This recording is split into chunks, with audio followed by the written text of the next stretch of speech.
From the Cronkite studios in downtown Phoenix, this is Cronkite News. Welcome to this Cronkite News special. I'm Alicia Gonzalez. Thank you for joining us. From borderlands to business, from education to law enforcement, our Cronkite News staff works in teams to deliver news on specific topics of interest to Arizonans. Tonight, we highlight some of our top stories on the consumer beat, stories about protecting your money, identity, and livelihood. A series of early morning thefts has residents in a Tempe neighborhood taking security into their own hands. Reporter Joey Carrera is caught on camera learning about an app used to connect communities and keep them safe. The Optimist Park neighborhood off Baseline on the 101 has residents from nearly every generation.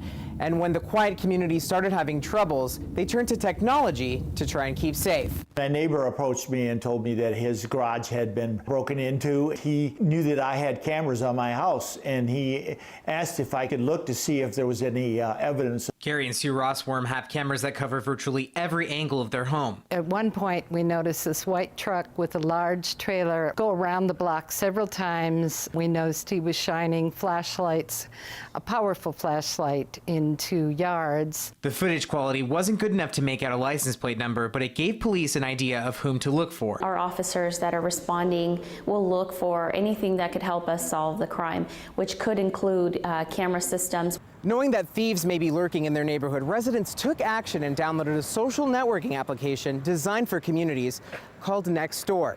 We have 74 in our quadrant of this neighborhood who have joined it. We're looking out for each other and posting anything suspicious. Tempe police say security precautions are an excellent way to safeguard your home, but they remind everyone to exercise caution when it comes to criminals. If they feel like there's a danger in there, we want them to call us. We want them to reach out to us. The culprits have not been caught. The Rossworms are upgrading their security system to send a strong message. The Nextdoor app has other uses too. You can post a party, find a babysitter, or make a friend. It's available for download in the Google Play and the App Stores. In Tempe, Joey Carrera, Cronkite News. We've all had bad customer service, from getting the wrong product in the mail to waiting too long for someone to help you. But one company is hoping to turn that around. Reporter Dana Lewandowski explains how one company is screening their employees on their level of empathy. What I tell our employees is that being right doesn't matter. It doesn't matter that you're right. It doesn't matter that you have the experience and you know how things should be done or whatever. It's getting into the world of the customer. Adam Webster, president and one of the co-founders of Rocky Mountain Restoration here in Arizona, takes a different approach to hiring employees. He believes in screening the employees to see if their core values fit. We're going to be asking a lot of those questions, like, tell me, what is humility? Can you show me when you exceeded expectations? Can you share with me, why you think it's important to be positive and fun at work? Webster started the company because he and his partner saw an opportunity to improve customer service within the restoration industry. According to Deloitte, a consulting firm, companies are recognizing that positive customer service is the key for companies to differentiate themselves. 62% of companies are starting to put more money into the customer service aspect of their business. David Lee, an HR consultant from MSS Tech, says that what Rocky Mountain Restoration is doing is definitely the first step. Very successful companies today, the Disneys, the Googles, all of them, they're very much focused on a customer-centric strategy, having everybody in their company understand that they're part of the customer experience and making that experience as positive and as astonishing as possible. Lee says not only are larger companies seeing the benefit from using customer-centric strategies, but smaller companies are as well. And then we get from, insurance agents, insurance adjusters, professionals that we work with on that end too, love to refer their customers to us, knowing that we take that approach. The customer may not always be right, but treating them with respect leads to repeat business. In Glendale, Dana Lewandowski, Cronkite News. Every day, 1 in 25 patients end up with a hospital-acquired infection. That's according to the Centers for Disease Control and Prevention. But one Valley hospital is using a robot to clear up those numbers. Cronkite News reporter Samantha Weatherwax went to the VA today for a demo with this germ-fighting robot. You are not seeing a video glitch. Those white lights are sanitizing the room. I would say this right here is the greatest technology. This robot is a germ-fighting machine. What we're trying to do is ensure that we eliminate our hospital-acquired infections. Taking steps like this to prevent secondary infections can decrease them by 70%, according to the CDC. Xenex uses pulsing and ultraviolet light to deactivate pathogens. That includes MRSA, VRE, norovirus, C. diff, and our users have seen reductions in their infection rates. Harris said that germs are getting smarter, and now they've begun adapting to the environment, but they're still powerless against this cleaning machine. The germs have not adapted an ability to overcome that technology, and therefore it is effective on bacteria, viruses, and spores. We're ecstatic because it's going to help us provide a clean and safe environment for the veterans, staff, and visitors. Harris said they're hoping to get this technology into many more Arizona institutions soon, including the Tucson VA, the University Medical Center, and Honor Health. Reporting in Phoenix, Samantha Witherwax, Cronkite News. A new report says children in Apache County have the nation's worst access to healthy food. Food insecurity is one of the top links to childhood obesity. Sabella Scalise is in Washington, D.C., where a panel of nutrition experts met to address the solutions which lie outside the family household. Nutrition experts say healthy food like this is high in demand, and restaurants and food industries need to react and be accountable. Kids' meals should have no junk in it. If we're embarrassed about what we're serving, let's change the food, not try to pretend that it's different. But while demand for healthier food is up, the supply is not there for some areas. Food deserts, like reservations in low-income urban areas, can mean a nutritious meal is miles away. It still continues to be a huge issue, and one that we're going to have to approach in multiple ways to succeed at. Experts on the panel agreed that one possible solution is bringing the food to the kids. It is where school becomes critical. Many children eat 2 meals and a snack within those school districts, and so we have to make sure they're getting the best possible food. When kids aren't in school, their access to food decreases even more. When the children come back from being off, they are so hungry because they didn't get any meals. So again, looking at the school lunch program and putting our support behind it is imperative. Panelists say now larger changes can be made because more and more people are finally embracing healthier choices. That there are a lot of factors coming together now, which gives us a chance to really make considerable progress. In Washington, D.C., Sabella Scalise, Cronkite News. We called the Apache County Public Health Department.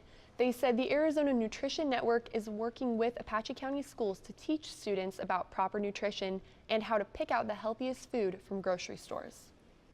Wakeboarding, jet skiing, and fishing, not the usual activities for those dealing with neurological and physical injuries.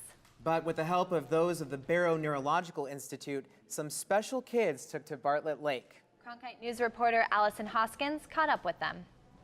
It was the perfect weekend to celebrate the 20th anniversary of Barrow's Day on the Lake. Lots of sun, not too hot, and Bartlett Lake was nice and cool.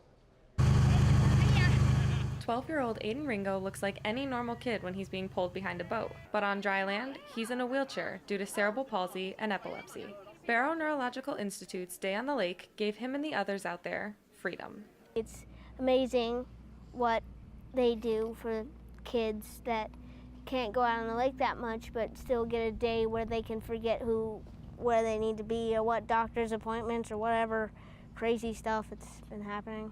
Attendees are able to participate in water-adapted sports like kayaking, tubing, and just hanging out on board a boat. Aiden even has his own signature move while he wakeboards. They call it the Aiden. I was the first kid to be so relaxed that I literally just put my hands behind my head. Joe Crawford, the program coordinator at Barrow, said this is a chance for kids to get out and do things they normally couldn't do with their families. These guys spend a lot of time in the hospital, in the emergency room, therapy at the doctor's office. So this is the time for the families to be together and really have fun together again, and it's wonderful.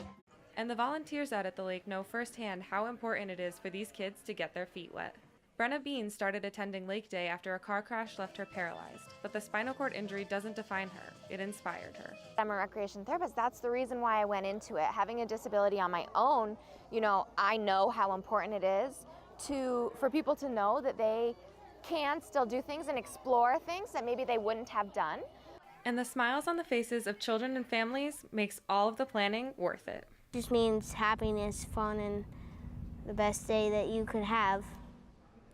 For information on the next Day on the Lake event and how to sign up or volunteer, visit our website, cronkitenews.azpbs.org. In the Broadcast Center, Allison Hoskins, Cronkite News.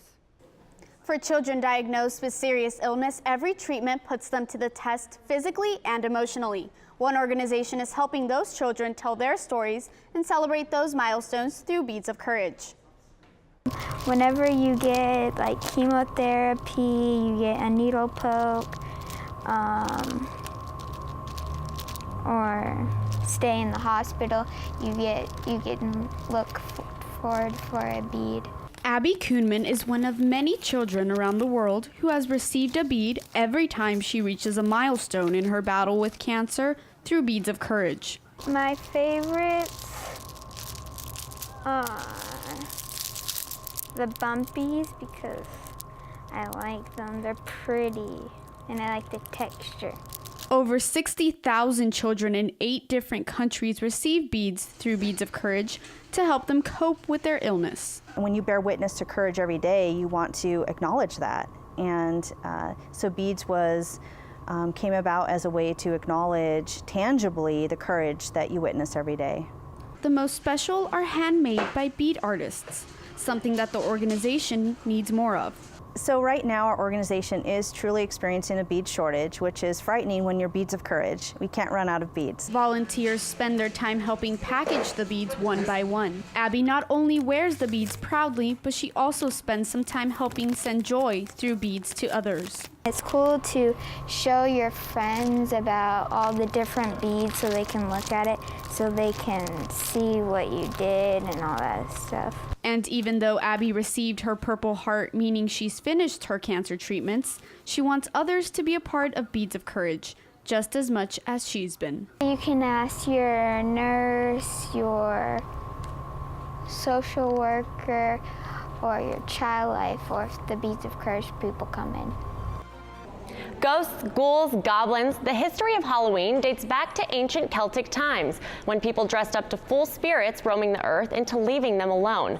It's turned into a holiday for people who love to feel scared. Hi there! Can I borrow your eyeballs for a moment? Heart pounding, adrenaline pumping, spine tingling. It was really scary. Oh my God. Why do we line up each year at haunted houses to get scared? A neuroscientist who's been studying fear for 40 years says it has to do with the mindset. What this kind of fake danger does is gives you the rush of the physiology, the physiological arousal, without the actual danger that you would experience if it were real. The actors at 13th Floor spend hours in makeup and costumes in order to make sure that they can get that response from the public. The first time you ever scare someone, just the jump of adrenaline just gets you right here, and it just never goes away afterwards. The general manager there says there's nothing like that feeling of accomplishment that you get after completing the haunted house. Going on that thrill, on that edge, pushing yourself to the extreme, putting yourself in awkward spots, and then coming through on the other side, I think is really where the fun is at. It feels good to get that heart moving. I can't describe it. It's just a great feeling. It was awesome. Redwood says that 13th Floor can see up to 5,000 people on a busy night. It can take people anywhere from 20 minutes to over an hour to complete the haunted house. Many of the employees told me that they aren't able to get scared anymore, but some of them still have rooms within the haunted house that they prefer not to step foot in. A Phoenix artist is conjuring voodoo dolls, believing out their dark past. Joey Carrera poked around a Glendale tattoo parlor to learn about her art that's perfect for this spooky time of year. We've all seen pop culture references to voodoo, but the practices have deep roots and a very real following.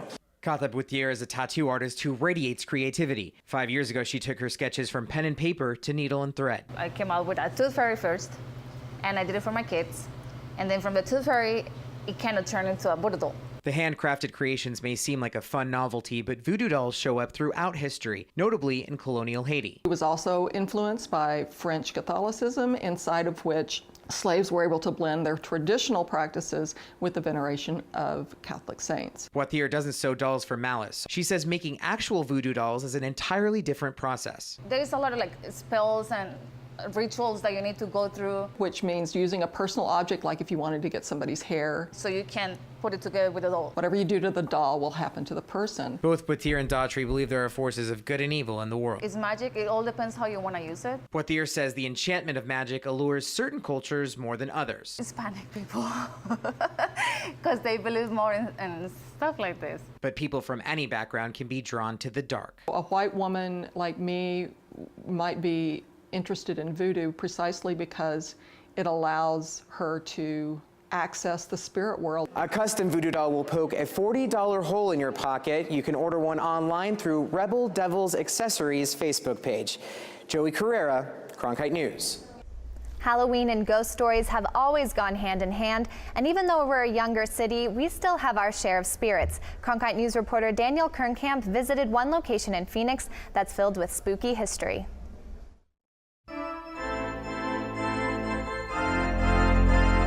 The Orpheum.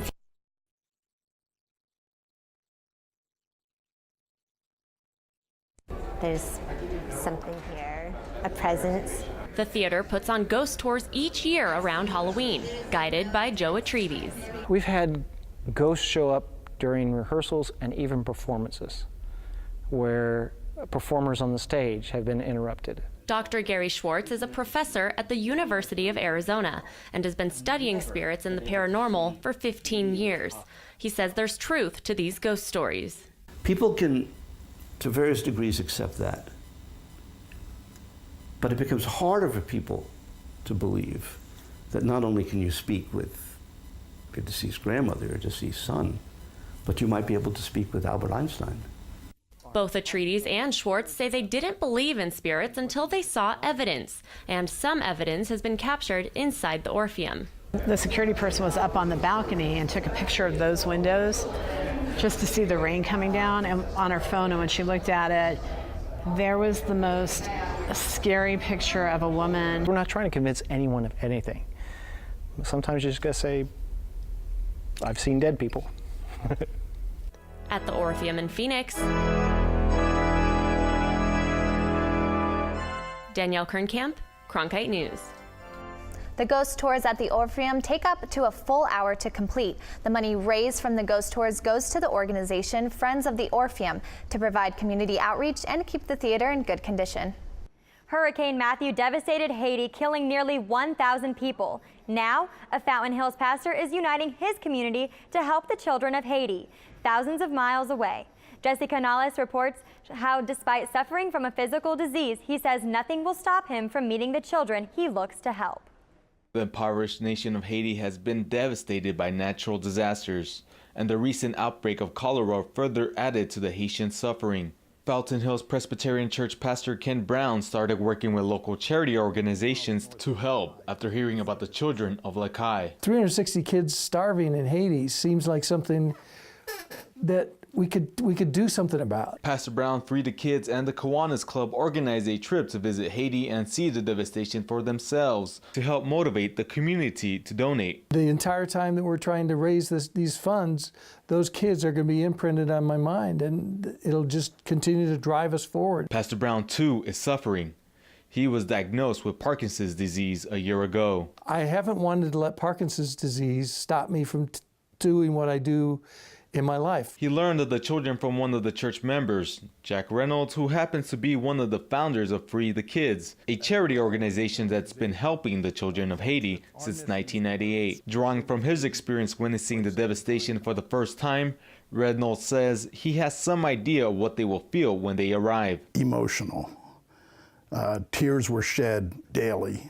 It was very, very sad situation. How you ask, how can God have people living like this? The trip to Haiti was meant to be made last week, but a surge of violence made conditions unsafe.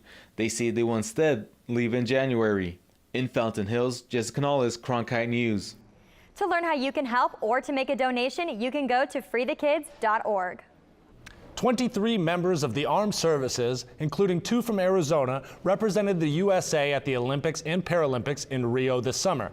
Cronkite News reporter Claire Caulfield was in the Washington, D.C. when the soldier athletes were honored. It's a long way from Eloy, Arizona to Arlington, Virginia, but Army Staff Sergeant Joe Guzman said it was a trip that changed his life. I was one of them knuckleheads getting in trouble, but here I am now standing in front of you. Sergeant First Class, 18 years in the Army, 2-time Olympic boxing coach. He was among 16 Olympians, 4 Paralympians, and 3 coaches from the armed forces who all received praise for their dual service at a Pentagon event Monday. These individuals bring the same dedication, hard work, and skill to their athletic endeavors that they bring to the finest fighting force the world has ever known. A Paralympian from Prescott Valley, Sergeant Elizabeth Marks, dominated the 100-meter breaststroke this summer and received special recognition for her performance. Army Sergeant Elizabeth Marks even broke a world record, winning the gold in her Paralympic debut. Let's give her and all of them another big round. Guzman says he hopes all the achievements of Team USA inspire young people from his hometown. Eloy, I just want to let everybody know that, with a positive mind, great attitude, anything is possible. In Washington, D.C., Claire Caulfield, Cronkite News. Cows are a sacred animal in Indian culture, and letting one be killed is a sin. As Anthony Marroquin reports, one group of advocates in the valley has taken it upon themselves to protect as many as possible. In the Santan Valley, green pastures are home to a goshala. It means cow shelter in Sanskrit, and I went down to the far west valley to figure out why this bovine haven is so important to the community there. It's a culture not many people get to see outside of their television set. The Discover India Festival helps educate and spread the messages of Indian culture to our community. But for one group, the message is much more practical. The concept of the goshala, as you could see, is to save the cows. And it may sound funny to some people, but the Indian culture traditionally, they revere most of the animals and cows. To them, there's no difference between the cows and your pets at home. Cows are just like animals, just like dogs and cats, and we know how precious they are for us. We treat them like our children. Same way, cows are also like that. No, that's not a banana. The relationship with the cow is viewed like an economy. It provides life in the form of milk, and the owner provides the cows with a secure life. Kill the cow, and you're breaking your contract. You have used the good part, which is milk, and then you have sent the cow to the slaughterhouse. You are able to consume its meat. So that economy is selfish economy. But keep the cow safe, and they say it will keep providing long after it retires from its milking days. The message doesn't just apply to cows. Goshala tries to aim to raise awareness of fair treatment of all animals around the world. In the Media Center, Anthony Marroquin, Cronkite News. The Major League Baseball season ended last night with Game 7 of the World Series between the Chicago Cubs and Cleveland Indians. One Valley Sports Bar has become a second home for Cubs fans, and their party rocked into the night after their team's thrilling victory. Let's go, Cubbies! Cubs fans flocked to Half Moon Windy City Sports Grill in Phoenix throughout the playoffs. Wednesday was no different. Co-owner Clay Moiso, who moved to the Valley from Chicago, said about 400 people packed the place for Game 7 of the World Series. Many of them Chicago transplants. They prayed to see an end to a 108-year drought. My grandmother's 95 years old, and to think about the fact that as long as she's been around, she's never seen it, it blows your mind. Therese Cobian, who lives in Desert Ridge, moved to the Valley in 2000. During the game, she had a hard time containing her excitement. I let myself for the first time feel that this could really be, this could happen, and it just brought tears to my eyes. It took 10 innings, 8 runs, and 1 rain delay, but the Chicago Cubs finally got what they've waited 108 years for, a World Series title. Once it was all over, champagne was popped and sprayed while the Cubbies rejoiced. Dream come true right here tonight. Dream come true, dream come true. Cubs fans don't think it will take another century to get back to this celebratory moment. But if it does, they say this moment will last a lifetime. Doesn't matter if it takes another 108, I'm gonna be dead. That's what matters. We had this year. 2016 was our year. In Phoenix, Alex Capriello, Cronkite News. New health and physical education standards took effect this year in Arizona schools. These include a focus on nutrition and healthy eating, a cause championed by First Lady Michelle Obama. Cronkite News reporter Claire Caulfield was in Washington, D.C. for a special nutrition event at the White House. In 2009, Michelle Obama opened the White House Kitchen Garden, and last week she celebrated a milestone. Do you know why I am very excited? Because this is the last White House Kitchen Garden harvest for me. The last time I'm going to be here to harvest the garden, and you guys got to come and help me. So I'm really, really happy that you all are here and you're ready to work. Kids from all over the nation joined the First Lady, President Barack Obama, and other special guests to pick, cook, and eat the harvest while learning about fruits and vegetables. There are about 200 school gardens in Arizona, and an official with the Let's Move program in Arizona said school gardens help teach kids collaboration, science, math, and of course, healthy living. How many peppers do you have? 1, 2, 3, 4. When I spoke to the executive director of Arizona Nutrition and Physical Education, he said Michelle Obama's Let's Move program has greatly increased awareness of nutritional education in Arizona schools. He said he hopes the focus on physical education will continue after President Obama leaves the White House. In Washington, D.C., Claire Caulfield, Cronkite News. That's it for this special edition of Cronkite News. For top Arizona stories anytime, go to cronkitenews.azpbs.org.